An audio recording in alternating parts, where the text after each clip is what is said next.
Tumeweza kuona namna ambavyo hali ya bibi Wema Sepetu inaendelea kuimarika zaidi siku zinavyozidi kwenda, lakini tumeweza kuona namna ambavyo hawa watu wameweza kuacha watu midomo wazi kutokana na kauli ambazo wamekuwa wakiziongea mara zote, jambo ambalo watu wengi wameshindwa namna ambavyo ya kuweza kulielewa, na wengi wao wameshindwa kabisa kuweza kuelewa hiki kwa nini haya yote yamekuwa yakitokea katika maisha, na wengi wao waliweza kujiuliza vingi, wakasema kwamba kiukweli ninashindwa namna ya kuweza kuliweka hili sawa. Kwa nini haya yote yamekuwa yakitokea katika maisha? Kwa sababu kila mtu anaamini kwenye kile ambacho anachokiamini, na wengi wao wanatamani kabisa kuweza kupata amani na furaha katika maisha yao, lakini kuna baadhi ya watu wengi wanatamani kuweza kuona watu wengine wakiwa katika misongo na mikakati ambayo haina maana, haina yoyote. Na leo hii tumeweza kuona namna ambavyo watu wameweza kuliongelea hili jambo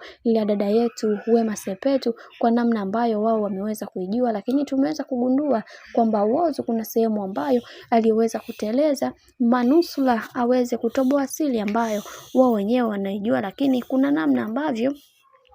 mambo yanaendelea, na wengi wao walitamani kuweza kujua vingi zaidi katika hili, lakini ndo kama hivyo ambavyo mambo yanavyozidi kupamba moto, na wengi wao waliweza kueleza vingi, wakasema kwamba kiukweli kwa hiki kinachoendelea sasa, Mungu atasimama upande wa kila mmoja, kwa sababu kila mtu anaamini kwenye kile ambacho anachokiamini, na wengi wao waliweza kufunguka vingi wakisema kwamba kiukweli kuna cha kujifunza katika hili, kwa sababu kuna mambo mengi ambayo yamekuwa yakitokea katika maisha ya bibi Wema Sepetu, na wengi wao hawatamani kabisa kuweza kuona Wema Sepetu akiwa na amani na furaha katika maisha yake. Lakini ndo kama hivyo, kadri siku zinavyozidi kwenda ndivyo mambo ambavyo yanavyozidi kupamba moto zaidi katika haya yote ambayo yanayoendelea kwa sasa.